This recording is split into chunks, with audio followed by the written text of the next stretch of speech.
السلام عليكم ورحمة الله وبركاته. تحية الآباء عموما والأمهات خصوصا أينما كنتم. تحية طيبة والله يرزقكم الصبر والعوين مع تربية وليداتكم، ودائما استعانوا بالله سبحانه وتعالى. اللهم إني عجزت عن تربية أبنائي فربهم لي. اللهم يسر لي كل صعب. اليوم إن شاء الله غنتكلموا لأن كيجوني بزاف تاع التساؤلات من الأمهات أن العلاقة بينهم وبين وليداتهم صبحات علاقة متوترة، علاقة مبنية على دير وفعل وسير وما بغيتيش تسمع الهضرة، وهو عاود طفل كردود الفعل تيعاند، ما تيبغيش يسمع لك الهضرة، الغوات، الصداع، المشاكل وهكذا. فاليوم إن شاء الله وهذا هو موضوعنا اليوم، كيفاش نرجعوا السكينة في بيوتنا مع وليداتنا.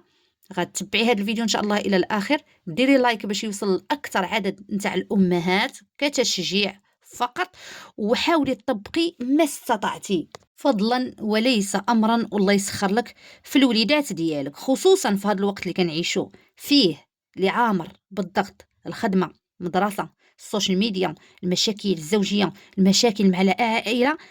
بغيت نحط هذا الموضوع اللي هو كيفاش نرجعوا السكينة والراحة النفسية في الدار مع الوليدات ديالنا، حيت الصراحة ملي كتكون الدار هانية وكيكون الهدوء وما تيكونوش المشاكل، كتكون الأم مرتاحة بالدرجة الأولى، وحتى الوليدات مرتاحين، وكتولي واحد الحياة طيبة كريمة. وهذا الشيء اللي كنسعاو ليه دائما، أننا نعيشو غير واحد الحياة اللي نحط راسي على المخدة نكون مرتاحة، وليداتي ما نحسوش بهم معنفين، ما يكونوا كيرجعوا للبيوت ديالهم بشوق. هادشي اللي كنتمناو، ما بقينا طالبين حتى حاجة، طالبين غير صلاح البيوت، وهذه أكبر نعمة. إلا كانت عندك قولي الحمد لله. أول حاجة ولا كفكرة أولى، السكينة كتبدا من الأم، لأن ملي كتكون الأم متوترة، كتغوت، كتنقر، كتبكي، دائما هي مدمرة، دائما عندها نقوصات، غادي يكون داك الشي راه بحال الكرة، بحال الكرة ملي كضربيها مع الحيط وكترجع لك، ولا كضربيها في الأرض وترجع لك، راه بحال هكاك الولاد غادي يديروا نفس الشيء. تا هما كيبداو غير النقير وغير كيغوتوا وما عاجبهم حال، وواخا ما عرفت شنو تشري لهم، وواخا ما عرفت شنو توكليهم، دائما غتحسي بهم متذمرين، دائما غتحسي بهم ما فرحانينش، وحنا ما كنبقاوش نفهموا السبب، راه حنا كندوزوا لوليداتنا شي حويجات بلا ما نحسوا. ماشي المعنى ديالو أننا نخليهم يديروا اللي بغاو، أولا ما نهضروش معاهم، أولا ما نعاتبوهمش إلا داروا أخطاء ولا، لكن قبل ما نجابوا وليداتنا خاصنا ما أمكن نحاولوا نتكالماو شي شوية في ردود الفعل ديالنا معاهم. نبتسموا معاهم، نسمعوا، غير نسمعوا، ما نبقاش غير كيجي كيدوي كنضربوه حتى كيلصق. سمعي خدي واحد الوقت ديالك في الرد على وليداتك. واش دابا حنا كنديروا البريستيج مع الناس اللي كيأذيونا، وكتعرفي واحد صاحبتك ولا واحد السيده راه غايره منك، راه كارهاك، راه حاسداك، وكتبقاي ما أمكن كتحاولي تخفي بداك الضحكة الصفرا، وديري داك النفاق الاجتماعي، وتحاولي تضحكي وتبتسمي في وجه الناس، وتبردي كما كنقولوا الطرح، وملي كتجي لوليداتك غير كيدويو كتشبطيهم. وليداتنا اللي أحق أننا نصبروا معاهم، أننا نبتسموا في وجههم، أننا نسمعوهم بشوية، أننا نصبروا واخا ما يكونش عاجبنا داكشي اللي كيديروا، أننا بشوية بحال اللي كيديروا فيك الناس. دابا حنا مع الناس كنصبروا، مع وليداتنا ما كنصبروش. الفكرة الثانية البنات واللي مجربة واللي غتنفعكم فيها هي قناتي الأولى نتاع قناة ملتقى المناضلات، فيها أي حاجة اللي غتقدر تغير لك حياتك بالفعل، ماشي قول يوتيوبي أو لا تحفيزي فقط. وسيروا قراو تعاليق الأخوات اللي تغيرات الحياة ديالهم فعلا بالتطبيق بعض الاستراتيجيات وبعض الخطط وبعض المنهجيات في الحياة. الحمد لله خلى الإنسان أنه يعيش واحد الحياة متزنة. قلت لك ارجعي لقناتي الاولى لان فيها كل ما كيخص. كما قلنا الفكره الثانيه، نظمي الوقت، كتنقصي الفوضى. كل ما نظمتي الوقت ديالك، كل ما نظمتي حياتك كامراه، سواء عامله او لا ربة بيت، او لا عندك كثره الاولاد، او لا عندك كثره المسؤوليات، كل ما نظمت نفسي وكل ما نقصت عليا الفوضى، كل ما قاديت البيت ديالي، كل ما حاولت نصلح المشاكل ديالي، راه كتنقصي التوتر. كذلك واحد الحاجة اللي كتخلق التوتر في الدار هي كما كنقولوا الروينة، فوضى د الألعاب، فوضى ديال الصباح، فوضى ديال النوم. حاولي دائما، كنقولها لك وكنحثك عليها، وفي القناة ديالي دائما هذه القناة الثانية ديال الأولاد كنركز معاك على أن يكون عندك قانون في البيت ديالك، أولا على الأقل إلا ما كانش واحد البرنامج بسيط اللي كنمشيو عليه واللي بيه كتحسي بأن هاد الوليدات مربيين، هاد الوليدات ما مربيينش. حنا كتقييم ملي كنمشيو عند الناس وكنشوفوا واحد الوليدات وكتشوفيهم جا وقيته نتاع النعاس مشى نعس، وقيته د الماكله كلا وجمع الطبيله ديالو، وقيته نتاع القرايه جا وبدل بيجامته وحفظ. شنو كتقولي هاد الوليد تبارك الله مربي؟ علاش؟ لان عنده واحد البرنامج انه كيجي من المدرسه كيتوضا كيلبس البيجامه ديالو كيقرا القرايه ديالو، عنده وقيته نتاع النعاس، عنده وقيته د الماكله. اما داك الفوضى في النوم كينعس فوق ما قال له راسو، لا حقا ما بغاش ينعس ليا، ماشي هو اللي كيقول. الا بقيتي كتخلي الولد هو اللي يقرر في الحياه ديالك مشيتي خلا. امهات ولاو تحت سيطره الاولاد، ماشي ولادنا، ولكن هادشي ما كنبداوش حتى كيدير 13 14 15. الامه ملي كيكون من الصغر ماشي ولدي اللي كيقول فوقاش غينعس، حيت الا طلقنا لهم اللعب راه غيولي كينعس فوق ما قال له راسو، ينوض فوق ما قال له راسو، ما غيبغيش يقرا، غيشد التليفون بالسوايع. ايوا منين كبرت وحلي فيه داك الساعه ما يبغي يدخل لك للدار غيسافر ويقطع عليك التليفون. البنت غتلقاها كتخرج كما بغات، ما تقدريش تهضري معاه. علاش؟ حيت ما كاينش واحد النظام مسبق ملي كانوا صغار. مازال ان شاء الله غندير لكم حلقه كيفاش نعاودوا السكينه لوليداتنا يعني منين يكبروا. هادوك كاين طرق، الحمد لله دائما كاين حلول. لكن دابا حنا كنهضروا مع الامهات عموما. حاولي يكون عندك واحد النظام في البيت ديالك، واحد البرنامج بسيط، وقت نتاع التلفازه، وقت نتاع الفياق، وقت نتاع الفطور، وقت اللعب، وقت القرايه. وبطبيعه الحال ماشي دائما كيكون بالملي، ولكن كنديروا واحد الاوقات تقريبيه. مثلا انا ولادي ما غيفوتوش مثلا العشرة ديال الليل، ما كنفوتوش العشرة د الليل. العشرة د الليل يعني الماكسيموم كخص يكونوا ممكن ينعسوا مع 8:30، ممكن مع 9، ممكن مع العشرة إلا ربع. المهم العشرة د الليل ما كنفوتوهاش، وهكذا فهمتي.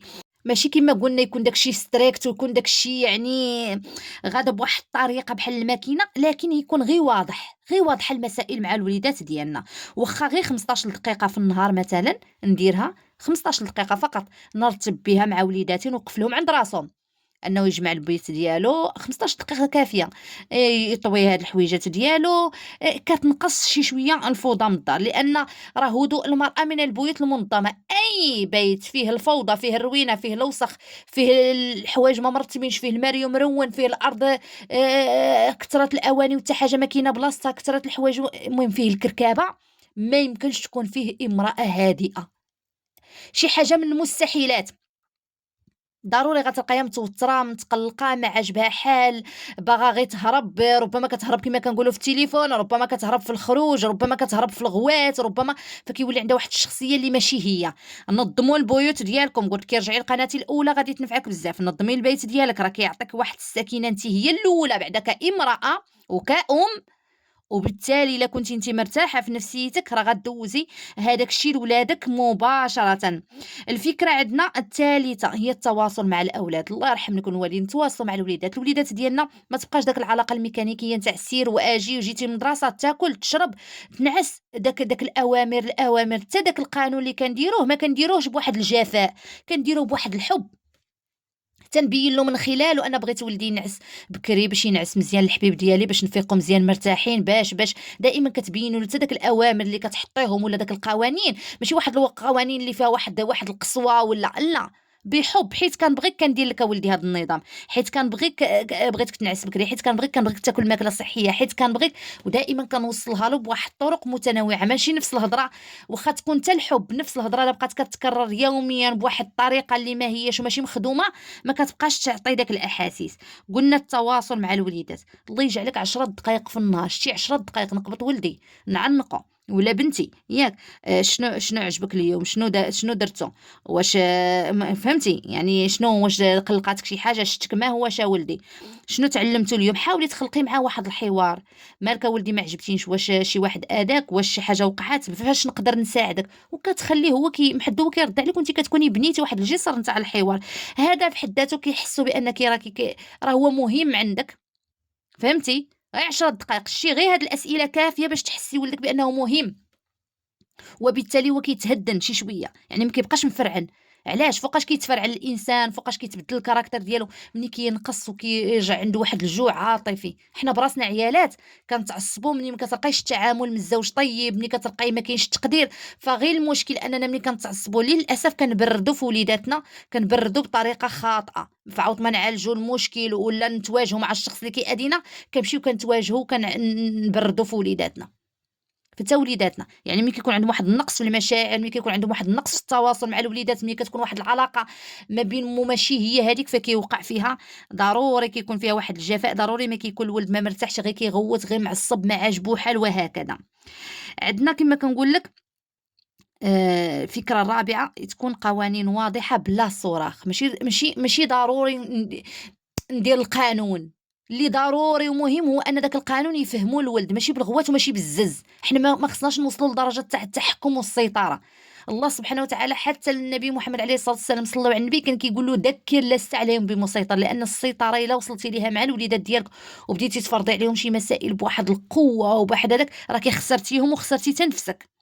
خاص يكون الوضوح، يكون بلا غوات، يكونوا فهمتي، نفهموا علاش، حيت الا ما فهمش الانسان علاش كيدير واحد الحاجه، واخا كيديرها غير باش يسكت، يا اما باش يسكت ضميره، يا اما باش يسكت الناس، يا اما باش يسكت والديه، فهمتي. اما ملي كنديروا الحاجه وحنا فاهمين علاش، راه كتكون عندها واحد المعنى بليغ وراكي كتستمري عليها. قولي لي اسماء كيفاش قوانين واضحه وبلا غوات. مثلا ما كاينش التليفون وقت الغدا، كنجمعوا الالعاب قبل ما نتفرجوا في التلفازه، كنعسوا في هذه الساعه المعينه، ما خصناش مثلا نفوتوا العشرة. يعني بحال هكا دائما كتحاولي انك كديري واحد القانون اللي كيكون سهل وكتربطيه ليه بالنتائج. من اجمل الاشياء انك ديري قوانين وتربطيها بالنتائج. مثلا ما جمعتيش الالعاب ديالك، ما غتفرجش في التلفازه، ما غتاخدش التليفون ديالك، بلا تهديدات، بلا غوات، بلا. واخا هذا كيبان في حد ذاته واحد النوع من التهديد، لا الا وصلتي بواحد الطريقه محبه واحد هذاك صافي كتقوليها مره واحده كيعرف وكتطبقيها. ملي كتطبقها كيعرف بانه ما معاكش تزنزين، لان حنا بنادم كبشر ملي كنشوفوا واحد الاشخاص عندهم واحد الكلمه وتيكونوا حازمين تنوليو نضربوا الحساب. الام خصها تكون عندها الكلمه ديالها هي اللي كتقال، ولكن تكون داك الكلمه معقوله مبنيه على واحد المنهجيه تربويه، على واحد المنهجيه ما فيهاش الظلم، ما فيهاش الحقره، صافي كنطبق. ما جمعتيش البيت ديالك ماشي مشكل، ملي غتجي في العشيه ما عندكش الساعه نتاع التليفون ديالك ضيعتيها، فهمتوا. اما الا كنتو طالقين لهم اللعب في كلشي، هو كيهز التليفون سواء قضى ولا ما قضاش، كيدير اللي بغا، السيبه راه ما غاتقدريش اختي تربي. حاولي انك تحاولي تبداي من وجديد، انك بداي بعدا من راسك، حاولي تثقفي راسك كيفاش نربي وليداتي تربيه حسنه. وهاد القناه رجعي الفيديوهات من الاول حتى الاخير غتفهمي بزاف ديال الحويجات. اما الا كنتي هو دائما عنده كل شيء سواء دار ولا ما داش، راه ما كاينش الترابي، راه ما عندكش الترابي، راه غير ديك الساعات الا بغى يرحمك الله سبحانه وتعالى الا من رحم ربي. واثناء وضع هاد القوانين الصارمه والحازمه كيخصك تخلقي واحد الجو ديال الحنان، تكوني ام فرفوشه. راه كاين امهات ما كيضحكوا، ما كيعنقوا، ما كيبوسوا، كتجيب لك يا ربي الغمه بحال شي كموز الهم. مالك اختي، حاولي تكوني فرفوشه، نضحك مع ولدي، نغزو، نبوسو، بنتي كذلك. راه حنا ملي كنهضروا ولد بولد وبنت يعني، فهمتي. لان راه السكينه راه ماشي كتجي غير بالنظام، راه كتجي بالحب. بالحب راه كيهدى الانسان، الحب راه واحد النعمه. حضني وليداتك، بوسيهم، لعبي معاهم، حاولي انت تطنزي معاهم كما كيقولوا البنيتات، انت وياهم حاولي تخلقي واحد الجو اللي فيه العكار، المكياج، الاجواء في البيت، داكشي اللي انثوي ديري، داكشي نشطي مع وليداتك، شطحي معاهم، ديري واحد الحياه، الدار تكون فيها حياه، فهمتي. كان شي ماتش د الكره نجلس كنتفرج معاهم، نحاول نتفاعل معاهم، فهمتي. قولي له كنحبك، راه كاينين الناس ما كيسمعوش، حنا براسنا ما سمعناش داك كنبغيك مباشره، تيقول لك ايوا راه علاش كنضرب انا تماره. حتى فاش كتبغي تسائلي وكتقول واش كتبغيني لوالديك، كيقول لك علاش كنضربوا حنا تماره، ياك هي عليكم باش نوكلوكم ونشربوكم. لا حبيباتي، لا حبيبي، الحب ما عندوش علاقه لا بالماكله ولا بالشراب. هذيك الماكله والشراب الانسان راه غير رزقو، راه غير رزقو له الله، حتى واحد ما كيبقى بالجوع، فهمتوا. ولكن الحب كاين بزاف اللي الناس ناقصهم الحب، هما عندهم الملايين والتلالج عامرين والاحتياجات متوفره والماريوات كيطيحوا بلي مارك وهذا، ولكن الحب ناقص. حاولي تقولي لولدك كنبغيك، مالكم ما كتقدروش، كنبغيك اجا حبيب ديالي، اجا عويناتي، اجا كبيتي، اجي. كل واحد حاولي تعطيه واحد اللقب خاص به، راه هادشي كيحيي واحد السكينه في البيوت. دابا انت باغا البيت ديالك يكون مهدن وليدات كيسمعوك الهضره وانت شنو كديري النهار كله غير كتغوتي، راه ما يمكنش، راه خصك ديري واحد المجهود. هو هادشي اللي كنعطيك دابا، الحب، وزعي الحب باش تلقاي الحب، فهمتي. لان قولي له كنحبك بلا سبب، ماشي ضروري تينجح تيجيب النقطه، صافي ما بقيتش كنبغيك حيت ما جبتيش النقطه. هذاك راه خطير، هذاك الحب المشروط. حنا الامهات لا، ما خصناش نكونوا هكاك. كنبغيك ولدي ولكن انا غنزيد نحترمك اكثر الا درتي هاد المسائل، هذا غادي تكون يعني فهمتي.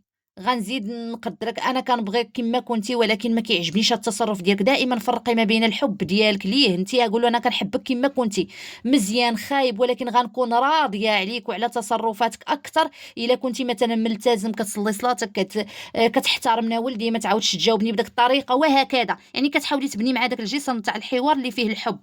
حاجه واحده اخرى اللي مهمه بزاف واللي كنغفلوا عليها للاسف، راه الراحه النفسيه ولا السكينه في البيت راه كتجي من الراحه الروحيه في البيت. البيت اللي ما كتقراش فيه القران راه ما فيه راحه. البيت اللي ما فيهش اذكار الصباح والمساء راه البيت اللي ما فيهش الدعاء، البيت اللي ما فيهش الصلاه، واخا يكون راجلك ما كيصليش ما كيديرش، حاولي انت تعوضي، خليه منه لمولاه. الله يصلح ازواجنا، ولكن انت حاولي، انت الام، انت هي كل شيء. عليك بان ربي بنى هذا الكون كامل، راه انت هي كل شيء. انت هي نصف المجتمع كي كيقولوا، والنصف الاخر انت اللي كتولديه، والراجل راه كيكون غايب من الدار، يعني انت اللي كتكوني في الدار. حاولي انك تلقي القران في الصباح، حيدي حتى شياطين الانس والجن من بزاف نتاع الاشياء، العين التابعه، الحسد، الحقد، هادشي كلشي باش كيمشي بالذكر وبالتقرب الى الله سبحانه وتعالى، ان الله هو الحامي. قالك لو اجتمع الانس والجن يضروك راه ما غيضرك حتى شي واحد، لا ما اذنش الله. ايوا باش ربي يحميك ضروري كيخص القرب من الله سبحانه وتعالى باش كتكوني تحت الحمايه ديالو، تحت الذمه ديالو. فهمتوا؟ ضرورة البنات تلقي، اولا السيدات تلقي القران في الصباح كتحصين. وليداتك ملي يمشيو للمدرسه حاولي تعلميهم انهم يقراو ايه الكرسي قبل ما ينعسوا. حاولي تعلميهم انهم يذكروا يديروا الاذكار. حاولي تعلميهم انه فاش يكون غادي للمدرسه يذكر الله، انه الا بغى يقول شي حاجه يقول بسم الله. حاولوا هادشي تخلقوه في البيوت، راه الراحه الروحيه راه كتعطي السكينه.